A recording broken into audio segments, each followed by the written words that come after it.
Now, total revenue forecast, it's really a new topic.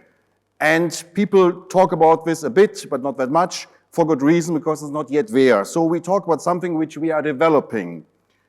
Masterclass is not the solution, but it's a first step. Okay, so let's look at this. Anders Johannson, please, maybe some words what you're doing. So I've been in the hotel business for 35 years plus, and I've been in leading positions in different type of hotels, mostly independents. And I've also been teaching revenue management for 18 years at the university level. That's and I think all of you know me from yesterday, I hope so. I'm here professor at SIT, Singapore Institute of Technology. Domain of expertise is revenue management, marketing, and also data analytics. And I have even some former students here, graduates, successful in the industry. I'm so happy to see you. And what is it all about? Let's start with total revenue management, because this is a core concept, and then we move on to total revenue forecast. So total revenue management, what is it? How does it work, and what are the implications? The concept is quite clear. We realize it's not only rooms revenue, we have to look at this, and we have to optimize. We have to also optimize any other revenue-generating apartments. So we talk about F&B, we talk about spa, wellness area, up to parking, MICE, function space, etc. And it's done in some cases, but it's never done in that way where that's really synergized, but it's in one framework. Different departments doing different revenue optimization. It's never coming together. And of course, the beauty of this, if you put it together, synergy effects, higher profits, breaking of data silos, etc., etc. So it has definitely its advantages. Unfortunately, this talk about TRM, total revenue management, is going on since about 10 years and more. And even if you read, you hear sometimes that the big dogs or some smaller chains are doing it. You go there and you see it's not really total revenue management. It is not really total revenue management.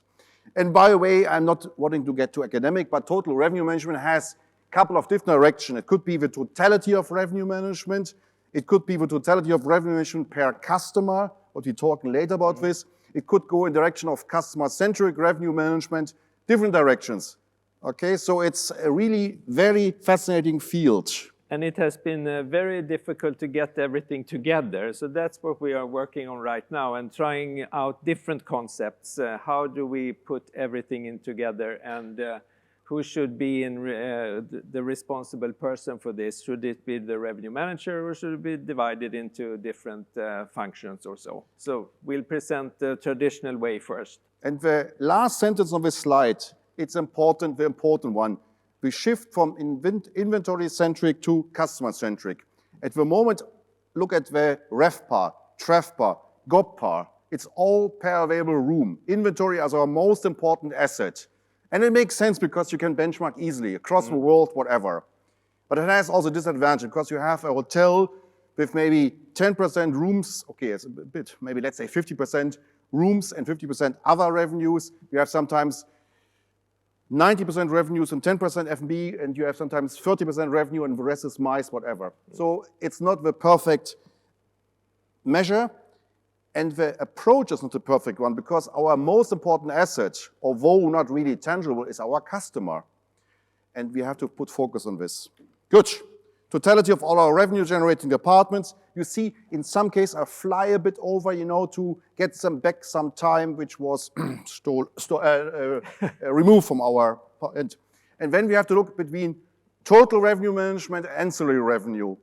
Total revenue management is really what we are talking about this, to look at all revenue-generating departments. Ancillary revenues is on top. Ancillary revenues, examples, laundry, minibar, merchandising, etc. Yeah? Now, the challenges, to start always with the obstacles and barriers. What are the challenges? So the problem is, again, data and collecting the data into one system so you have an overview of what's going on.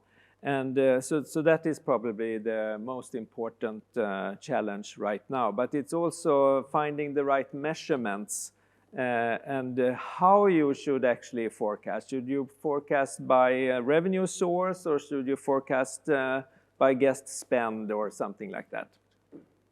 Yeah, And of course, the problem of segmentation, we are still stuck with business and leisure and groups and transient, whatever. And you see already, not leisure, but also we have total new segments, micro segments, etc. And even we cannot even cluster anymore according to segments only. And of course, with a good old question, where to start? A bit like metaverse and any other topic, somebody has to start it, and we have to start from scratch, and we are a bit lost, and especially the field of data analytics. Big field, promising field, where to start? Big issue. Yeah? So, how to implement this? What is the aim of a project? Start with setting a goal. And the goal is you want to optimize across the different departments. The goal is you want to cut down cost, manpower, synergy effects, etc. Okay? So you want to have a higher profit. That's of the course. End result. And yeah. This is the way to increase your profitability in a hotel. Then the planning process, project plan, cost, training, resources needed, and of course also any risk. Executing, how and whom to involve. As Anders said, it's not only the revenue management team, CFO, GM, and of course always top management support, yeah, and the monitoring, controlling along the process. Very important to look at this. Now, how to implement this? The easy thing, and it's so difficult, I know, inform and convince the relevant stakeholders. Information, dissemination of information, and then persuade them. How could you persuade them? Look at the big goal, look at the profit optimization, which also benefits then the relevant stakeholders. Educate your staff on the cost of room distribution, cost of customer acquisition, where we focus later on very much on this. That your employees understand how costly it is to acquire customers, how costly it is to use third-party intermediaries. Sometimes people even don't know it. Create a yield culture that people really run around. I have to say so. My favorite example is Four Seasons. Wherever Four Seasons you are, you go there. They are extremely nice, attentive, and they always sell more and they upsell whatever. It's fantastic.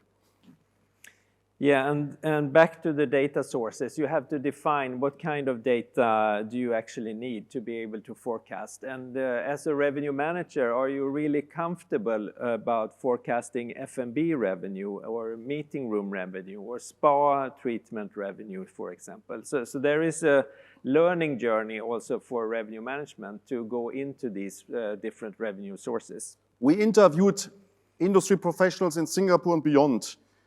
Do they have access, as a revenue managers, director of revenue, etc., do they have access to any data from F&B, MICE, etc.? They don't. All these data go to the CFO. So they are cut off on this data. So what's the whole point if they are focusing on this, if they don't have a data flow? So we have to be careful about this, and we have to get it organized. Action plan for TRM, and when we move on to TRF, identify the path to TRM, set clear, precise, smart goals, focusing profitability, involve all the stakeholders.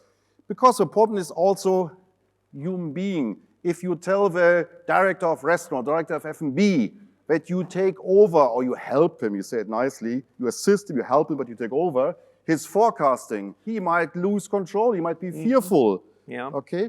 But you also have to identify the business flow and what are the key drivers for profitability, for example. So you have to look at the data, all data, historical data, and understand the patterns. And we will get into that a little bit later. If it comes to the business flow key revenue drivers, for example, if you look at rooms, it comes all via direct or indirect booking. But what's about F&B, for example? What's about wellness, spa, local demand? How is this captured? Totally different story. Yeah.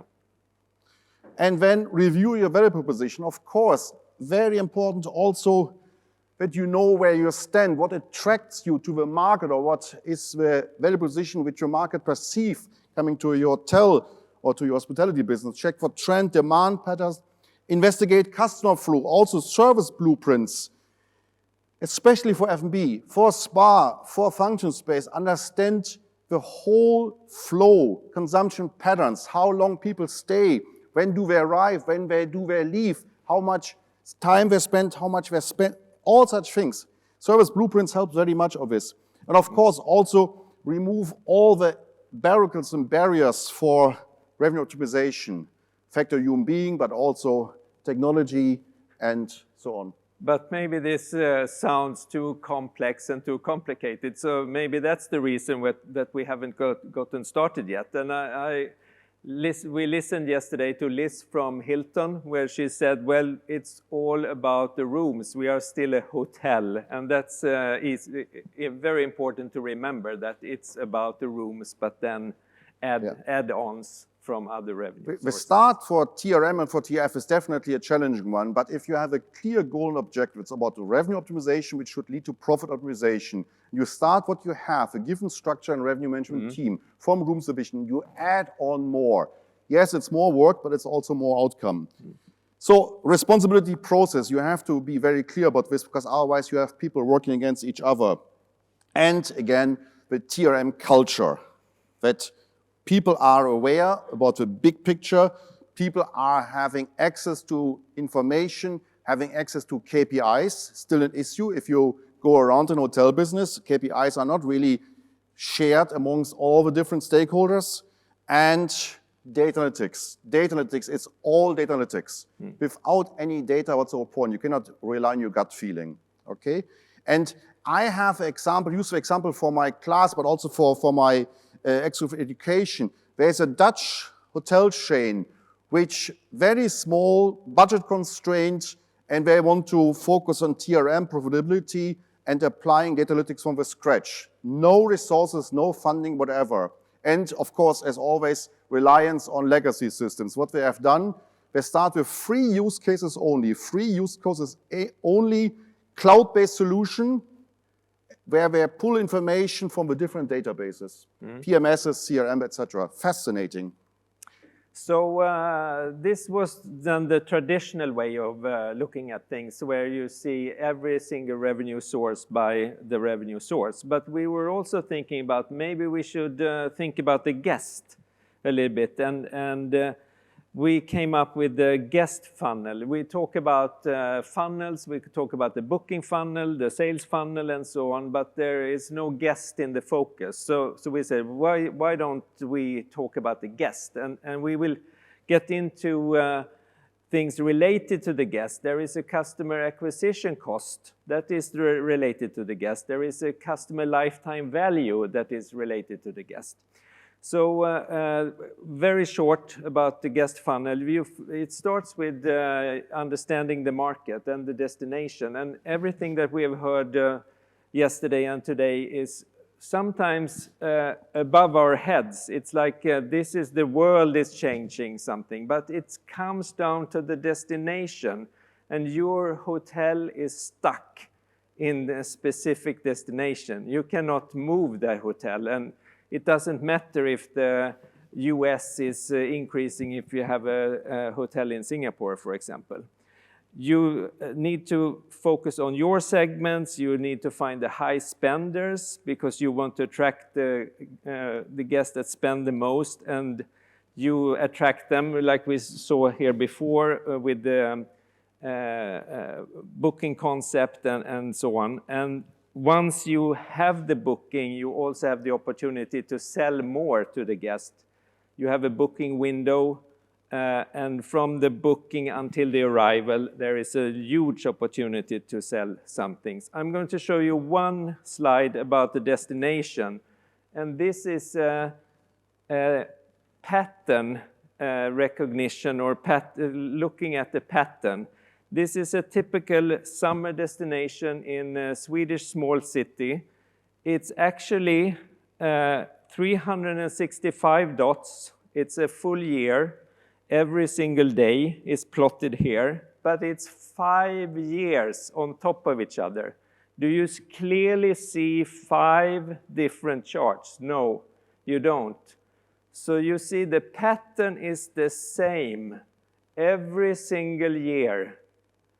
There is nothing you as a hotel can do to change the pattern. It's the same.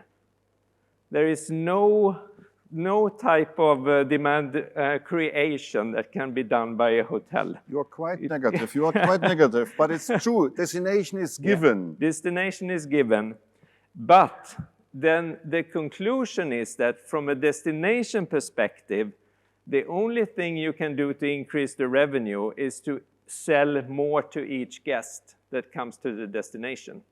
From a hotel perspective, of course, you can steal business from your competition, and you should work on that, of course, and also sell more to each Although guest. in Singapore we don't steal because we obey the law. That's good. Yeah. You can also look at a lot of different facts about the guest and the guest spend, and I have done some research on that and look at the average room rate from different segments. The difference was 6% from the highest to the lowest average room rate, but the guest spend, the difference was 46% in guest spend. So it's better to analyze what is the difference between the guest spend and different segments or different markets or different channels or something like that. So there is a huge potential to sell more to each guest.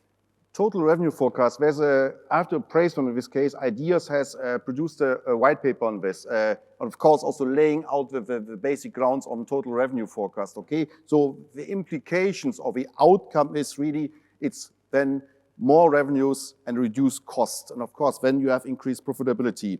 It's also a great tool for asset optimization and of course better alignment of resources. But again, it's all very theoretical.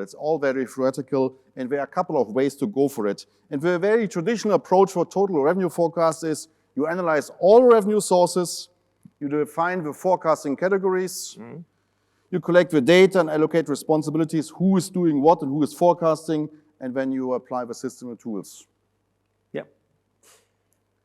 Now, so how to get started? So there are two ways of getting started. So you have to start to budget, of course, the total revenue and look into that. And maybe you should go revenue by revenue source, or maybe you should develop the ADR. You forecast ADR normally. Maybe you should forecast guest spend instead of ADR, or both, just to see how that could work. And this brings us definitely to this, what we are working on, as you mentioned, guest spend. The traditional approach, ADR, revenue source and budget, whatever, it's all good and it works. It's nothing wrong with this. Although after COVID, we see we have to start from the scratch. But the idea is a change of mindset. We look at the customer first, and this defines everything in terms of forecasting. So customer spend. Based on the idea, although we talk about years about this, that customer acquisition is 5 times more expensive than customer retention, but the practice is still there, that every day we acquire new and new customers, running marketing campaigns, whatever, and pay our third-party media friends to acquire customers, which is really strange. And I don't want to name a hotel chain now, but one hotel chain, I've spoken about this, why don't you encourage your customers at the check-in, latest of the check-in process, if you see them face-to-face, that we have a program to encourage you for direct booking. Next time you get a reward, blah, blah, blah, all such things, a glass of Prosecco, whatever. They say, no, we don't want to disturb them. Now, if you have this attitude, then I think you are willingly and you are brave enough to pay every time acquisition cost. Every time. Or in a bigger picture, what I don't get, but it's maybe me, I'm old-fashioned, you have your OTA booking from customers coming to your place, customer A and B and C, booked via booking.com, Expedia, whatever, fair enough. But when you have a chance to have them in your hotel from the check-in to the check-out process, if you have luck, 1, 2, 3 days, every chance to convince them for the next booking, go direct. Is it done? No. So this is definitely a big issue.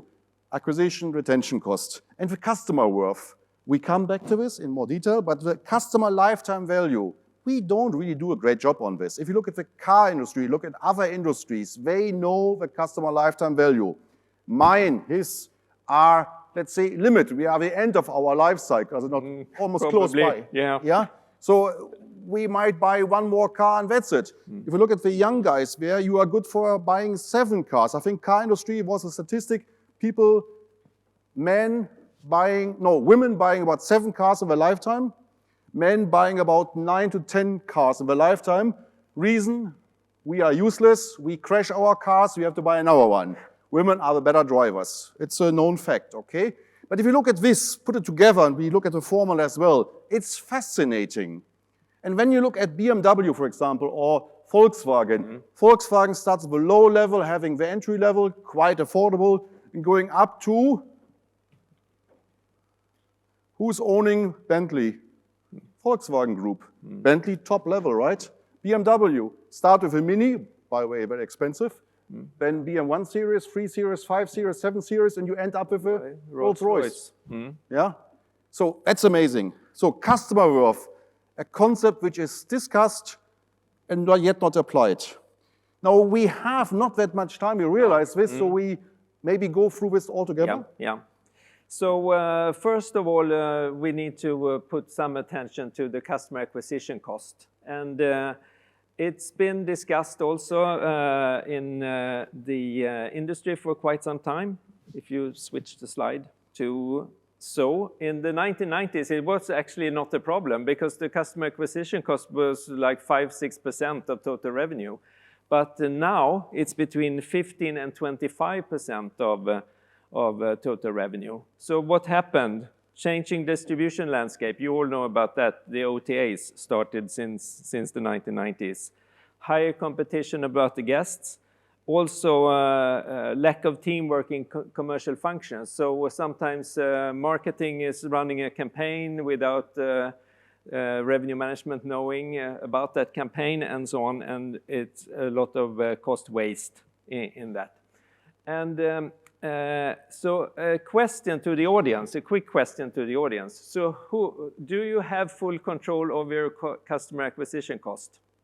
Who has that in the audience?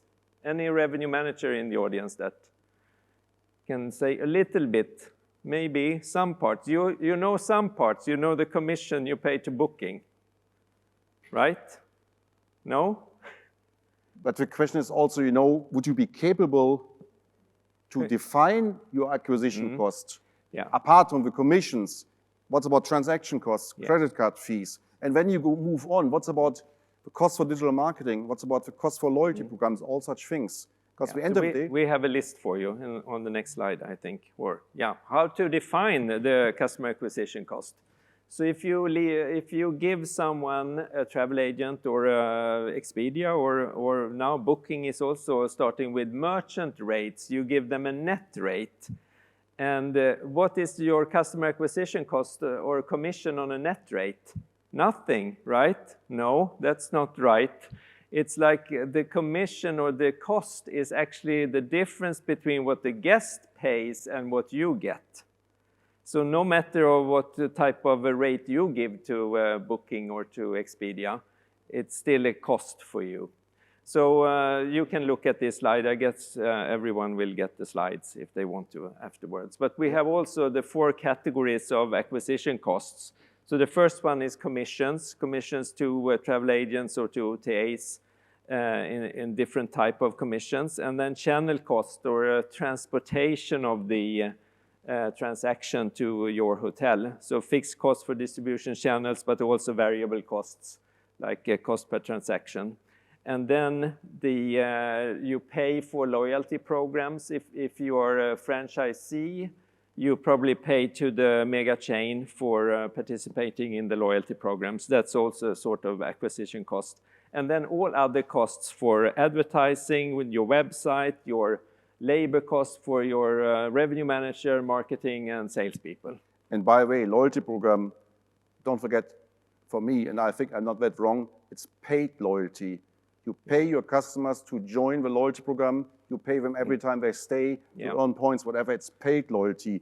And I am not so sure paid loyalty is that great, that it really keeps your customers. If it's based on paid loyalty, I think that's not really the concept we should focus too much on. It's much more that you should bring your customers based on their willingness and their desire to come back. You have to focus on this, that you acknowledge them, that you know their worth, that they feel they are accepted and well treated in all such aspects. Yeah? Now, yeah, so how can you manage the customer acquisition cost? Yeah, there are two ways to manage that. You can increase the revenue per guest, and then your customer acquisition cost will go down as a percentage of revenue. So that's an easy way. Or you can work on decreasing the costs. But have you ever tried to negotiate with Booking or Expedia? They just say, no, we are not going to give you a better deal. So, but you can also work on increasing the return on advertising and use your resources in a more productive way. So all your staff members produce more on their working time. But you realize if you follow this to increase or increase revenues or extra revenues, decrease costs, it's quite challenging because everybody else is doing the same, right? Yeah. So it's not that easy. So to work with customer acquisition cost, it's a challenge on its own. Now, our approach starts from forecasting revenues from existing customers. But of course, you might say existing customers, we don't have that much. So we need more. So we have to discuss this concept of personas, alike existing customers in terms of purpose of travel, demographic spending patterns. Marketing concept, personas, it's well known, and that works this way. Yeah? And then, once you have identified your existing customers and your personas clustering around, you look at the total customer spend.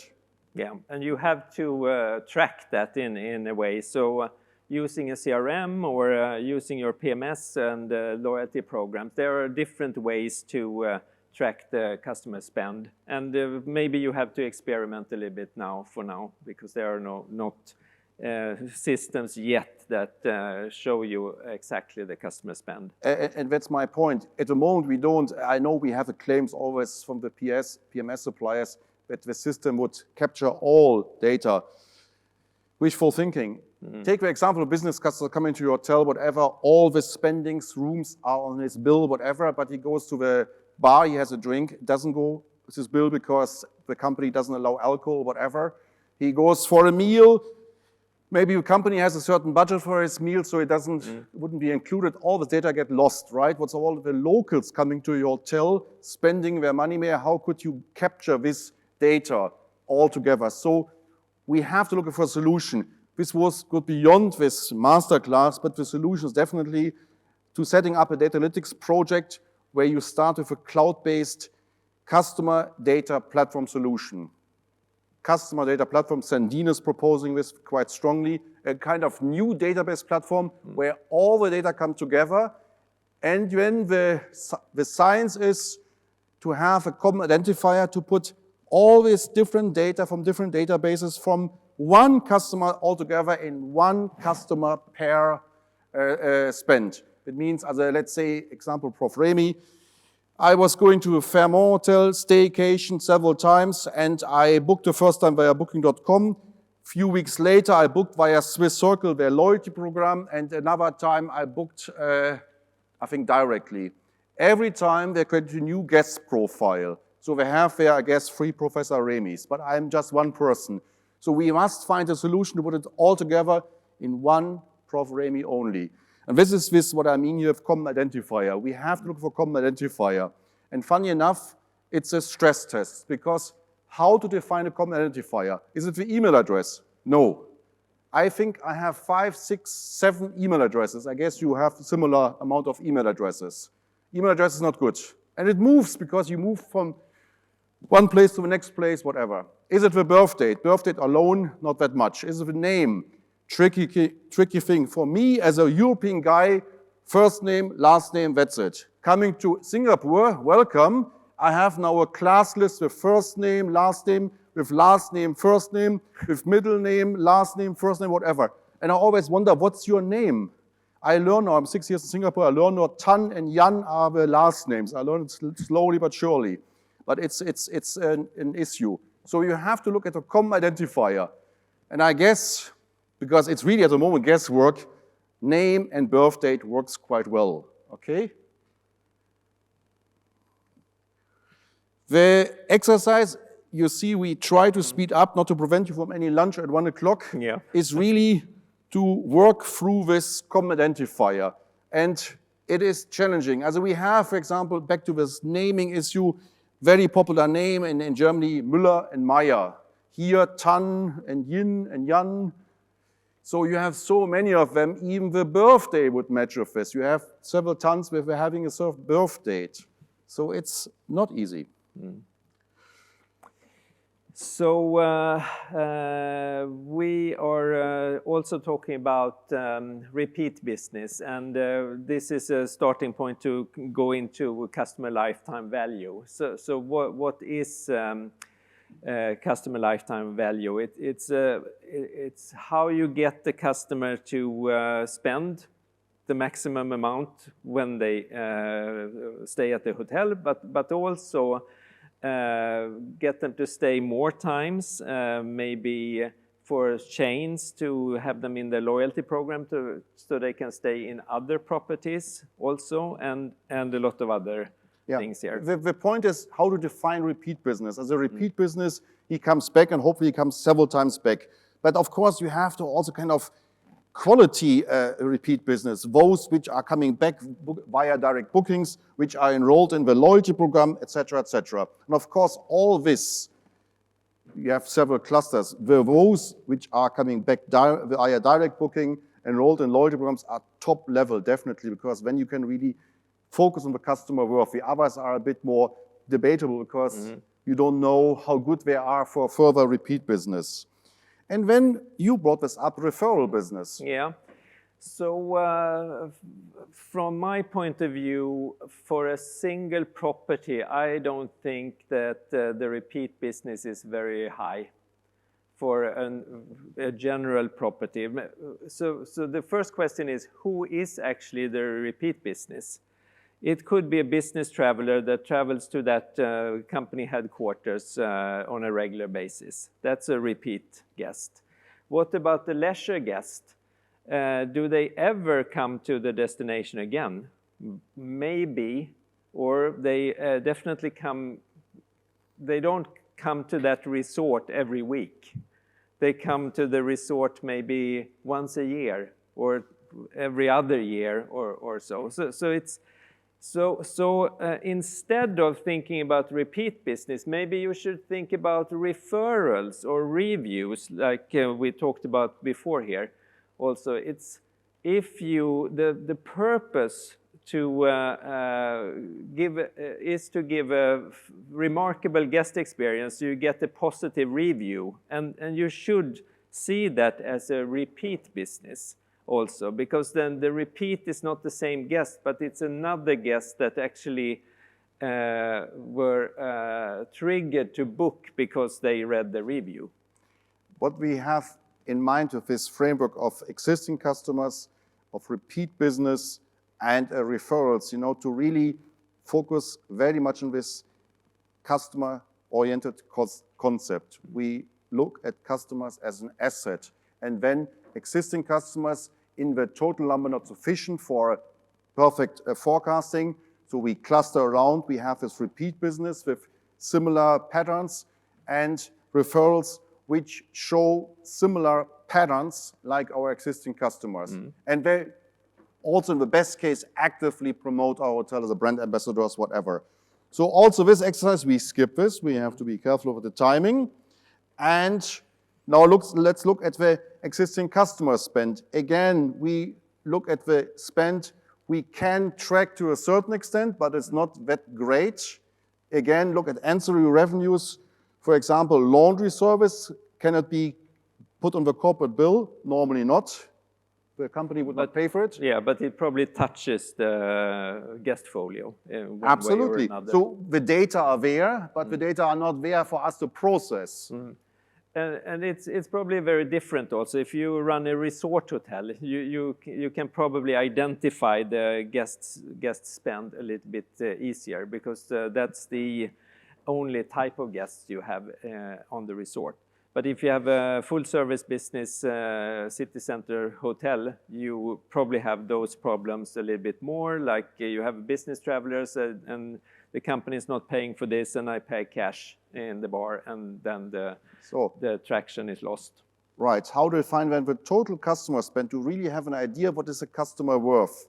Existing customer spend, including all the traceable data allow you for, the spend, and then the CLV factor of customers. Total customer spend. And of course, with this forecasting method, you have to add separately any local demand, which doesn't go through your rooms division forecasting. Yeah, so now we are moving into customer lifetime value. So how do we define that? And we will skip the exercise as well, but let's move on. Customer lifetime value is a combination of different measurements. And let's go to the next slide. And so the goal is to understand the value generated by a customer or a segment or a cluster.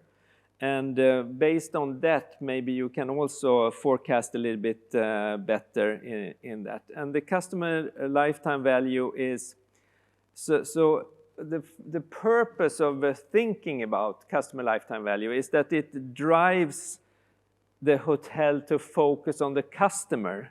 I've been in the industry for such a long time, but I'm a bit terrified about the industry moving towards transactions. It becomes a customer is a transaction, heads in beds, and we don't care about the customer. We're not in hospitality anymore. It's more a transactional type of business. But this way, you have to focus on the customer. So, and we also divide that in B2C customers. That's more the leisure customers or the individual customers, and B2B customers, where there is a company having like this type of events that we are in here today. And then you can track different lifetime values for the different type of customers. So there are 4 KPIs that determine customer lifetime value. There is an average stay value. So you have to maximize the average stay value. That's the starting point. So average stay value is the total revenue divided by the total number of stays. That's something that you all could easily calculate. Then you have the stay frequency. So number of stays divided by total number of unique guests. So that's how often they stay. And stay frequency is also, if you look at the practice now, when we have all the loyalty programs where they count the stay frequency, all such things. But a matter of fact is, you have often enough people which book sometimes via, let's say, the Hiltons, whatever IAG, and often enough they book also stays within the same hotel brand via OTA bookings. Will this ever be count? No, because you don't want to give away free loyalty points. No. But in order to understand the CLV of your customers, you need to know, independent from any booking patterns, what is his real stay frequency. Exactly. And I know to my own experience, I'm often enough apologize via third-party intermediaries, and will never recognize. It's okay, I don't want to have a loyalty points, but I want that you realize that I'm quite often in your hotel, even if you don't think I am not. And then you have the gross margin. So customer lifetime value is not the revenue, it's the profit that you get from each customer. So you need to understand the gross margin. So total revenue minus the cost of goods, like cleaning the room and cooking the food and things like that, divided by total revenue, then you have the gross margin. So in the marginal gross margin in a hotel room is probably 80+%. So it's very high gross margins. But if you calculate that on the total guest spend, you have to calculate that on food and beverage and meetings and spa treatments and so on. So it's sort of, it becomes a little bit more complicated. And then you have the churn rate. Churn means that the customer leaves you and they go for another product. And I think we have the next slide is probably about how to calculate the churn. No, that's later on. Okay, so first of all, increase the average stay value. So how can you do that? Next slide. Coming? Yeah. Okay. So you can increase the length of stay. It's basically what we talked about yesterday and this morning. increase the length of stay, sell a higher room type. Pre-arrival, you can upsell during the booking window. You should also sell upon arrival, and you should continue to proactively sell during the stay. There was a nice study, I think a few years ago. I thought about this yesterday at the attribute-based pricing. Interestingly, if you sell in advance certain products and people pay for it, and when they check in, you can even sell much more or even on top of this, because the pain is already gone. The pain for the first payment is gone, forgotten. Now you arrive, you check in, you have a chance to sell more. It's interesting. So you have to be very good in timing and to use this whole, I call it always customer journey concept, from the very first inspiration, dreaming phase to the pre-arrival to really optimize. Technology is there, the systems are there, although I always warn of overkill. You can also overkill and do too much on this. Yeah. Stay frequency. So stay frequency, B2C, returning guests. There is a potential in the domestic market with staycations, for example. You can focus on, and that is probably the Singapore success in the hotel industry with staycations. Yeah, but mention this, of course, there are no Singaporeans in the room, thanks God. I remember the time before COVID, staycation was never a topic. In the Singapore hotel industry, as not that much, isn't it? I remember, I think I was the only guy. I arrived here 6 years ago, the first 2 years, almost every weekend going for staycation, but also to get an idea about the hospitality industry in Singapore, to build a network, whatever. But I always felt it's not really staycation focused. And then I always attract bad luck, so I have spoken then several times with the GM. The GM told me, Prof, if you want to experience hospitality, not in Singapore. You have to go to Bali, to Thailand, not Singapore. We have 84% occupancy as a pre-COVID. We are okay, we are doing well, it's okay. Yeah. So not the focus very much, but now we learned it the hard way. There is a market for that. And the B2C value of customer lifetime value for a B2C customer, maybe that's a couple of $1,000, but the B2B customers, if you have a corporate contract, maybe that is several $100,000 in customer lifetime value. So you have to pay attention to both those major segments. And then we have the churn rate. So that's when the customer says that, no, we are not going to stay with you anymore. And we define the different type of churns. There is a destination churn. Now I've been to this once in a lifetime destination. That guest is never going to return again. And don't waste any money on trying to send emails or something to that guest, because there is no chance that you will get them back. And then you have hotel churn. Then the guest returns to the destination, but you screwed up. So they don't want to stay with you anymore. They want to try another hotel or for some other reason. And then you have detractors. So that's the guests that badmouth you, that says that, okay, this was really a bad experience. Don't stay in that hotel when you go to that destination. So that's the bad reviews. So if you get bad reviews, you get churn of guests that you have never seen yet, because they are not even going to choose your hotel. But to be quite clear, and even if you are the big dogs, whatever, if you look at the hotel churn and detractors, all these things in a certain way are in our hands, isn't it? If something happens that our guests are unhappy, not satisfied, whatever, we have a chance to fix it on the spot. Or take the example of reviews. I love it. I have interest also in reputation management, and sometimes people post there a single complaint, not really that bad, and there's no reply to this. And if you leave it there, it's get bigger. People get annoyed. Why it's not answering, whatever, They get really upset, and then they like to spread the word, whatever. We have it and we can fix it. And by the way, also, in contrast to any other service industries, if you go to the bank, if you go to the hairdresser, whatever, you stay a certain amount of time, half an hour, whatever. They stay 1 day, 2 days, whatever. So it's every chance to fix it. So it's a bit homemade problem, right? So how do we implement this? It's probably a bit tricky. It starts with data collection. So you have to collect the data from all the revenue sources and hopefully by guest. So you have some kind of track on the guest spend. As we talked about before, a lot of profiles, you have to clean the data a little bit, and I think, why do you need to clean the data? Because you don't have a good process from the start. You should work on solving the real problem instead of cleaning data. You should instruct the people taking reservations. You should be sure that you have the right tracking of reservations coming in from the GDSs or other sources, and so on.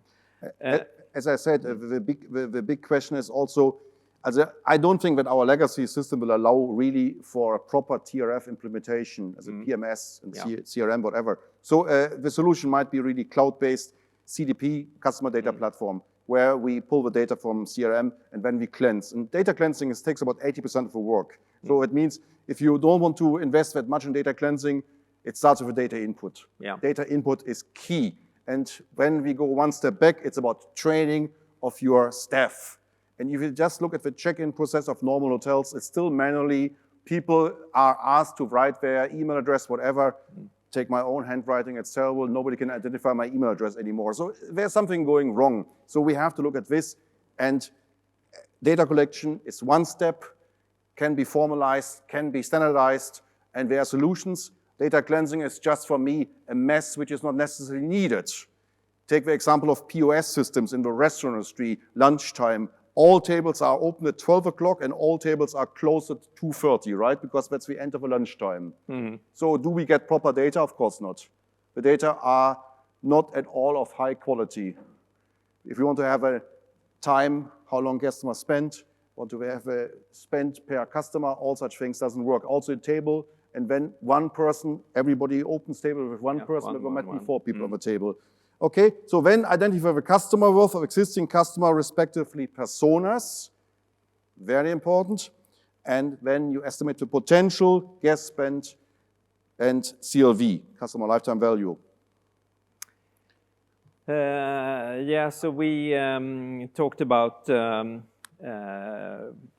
having an exercise, but we are running out of time. I just want to go through this quickly, because for an industry partner we are working with at SIT, he is interested to learn about customer acquisition cost.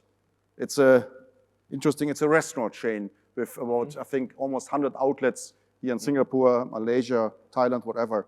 So he's interested in this, and he says, I give you access to everything, apart from confidential business data, and please let us work on this. So it's about, first of all, as I always say, develop meaningful business question. The goal is, of course, you want to know our customer acquisition costs, and of course, subsequently, you want to optimize our customer acquisition costs. You want to bring them down, right? So you have to start, what are the customer acquisition costs from period January, December, for example, across different channels. This is really the level of descriptives, right? You really describe what is there. You look very much back in the past. It's reporting, business intelligence, whatever. And of course, then you look at the predictive level, what are the developments, what are the trend lines, where you can see certain developments over time, which you can then forecast for the future. So it's an interesting project, because it forces you to think about this. Not only what are my customer acquisition costs, in which direction it's going, but also where I can find information about this, where I have my data stored, which databases, which data I combine together to get a feeling about this. I give you one example from a big player in Singapore for a similar project. We're also focused on this. I want to know how well we are doing in terms of marketing spend for a certain market, let's say Vietnam. We run a marketing campaign in Vietnam to get their bookings from, to come to our hotel. Makes sense, right? So they look at the marketing data and they looked at the transactional data. And they realized, we started there a few years ago, our marketing campaign in Vietnam, and we get more and more bookings. So all good, right? You think that's fantastic. And then they looked much more at the data and they realized Most of the bookings from the Vietnamese market came via OTAs. So what's the point? You pay twice, right? You pay for your marketing campaign to attract Vietnamese people coming to Singapore, and you pay another time for the commissions to the OTAs. So not a very good deal. Such a data analytics project, similar here CIC, helps you to identify certain trends, certain patterns, and take action. So align the team, that's very important. So set a goal, go in that direction with the whole team. And then you have to start to focus on the data to actually find the data. Can we get the data from all our different systems, and how do we treat the data, and how do we use that? Just going back to the team, it is the question is, or the discussion is, who is, not the question is who involved, all stakeholders are involved, but who takes the lead? Is it really the revenue management team, or the head of revenue management, director of revenue management, or is it CFO? Because don't forget, certain data flow goes directly to CFO without touching upon the revenue management team. And access to data we discussed this quite intensively. So you probably have to gather this group, and then you have to make a decision who is now taking the lead of this. And by the way, I would still focus on the revenue management team to take the lead on this, because they have already the processes in place, they have the insight, the foresight, and the focus. Processes, so what is a process? How often systems reporting to? Also very much must be defined. What is organized? What is the framework? Which system we are using? For example, cloud-based, a new CDP platform, but also of reporting. Who needs to have access to this information? Implementation? And then the implementation involved the roles, set up a system, training, and then reporting about the project, and go from there, and then adjust your goals and try to improve all the time. So it's not something that you won't implement this perfectly from the beginning. It's like a learning journey. So you have to start somewhere and then take it step by step. We discussed the outlook and the implications, and also we discussed the question, who is starting such things? Now, without a name, if you look at TRM, but also TRF, you hear sometimes well-known hotel chain names which claim they are running total revenue management, they are focused on total revenue forecast. As I said, if you look then a bit more in detail, it doesn't look like this. No. So I personally think, or we think, it might be really individual hotel, it might be a small or regional chain which takes the lead, because they are quite small, they are not overloaded with hierarchy and different levels, so they can really take action on this. Yeah, and also maybe a resort. That's a good way to start also, because then you have different outlets and you have a very well-defined segment of guests. When we discussed, I think with this 1 hour masterclass, almost 1 hour, data, it's all about data. It doesn't go without, and of course not only data, but also data quality. Data, we have no issue nowadays with having sufficient data, more than enough. But the data we have are such poor quality often enough, so we cannot really work on this. And the long term, we see the shift to a new metric, and it's still under discussion. At the moment we see the discussion, I have produced a white paper 2-3 years ago with HSMAI, the shift from RevPAC to NRevPAC, also to net revenue per available room, and in the short, medium term, future, whatever, I hope to see a shift to revenue per available customer. Because customer is the most important asset, and therefore we should also shift our measure towards this. But of course, I can open a whole discussion and you would miss the lunch about the problems and challenges of RevPAC as such.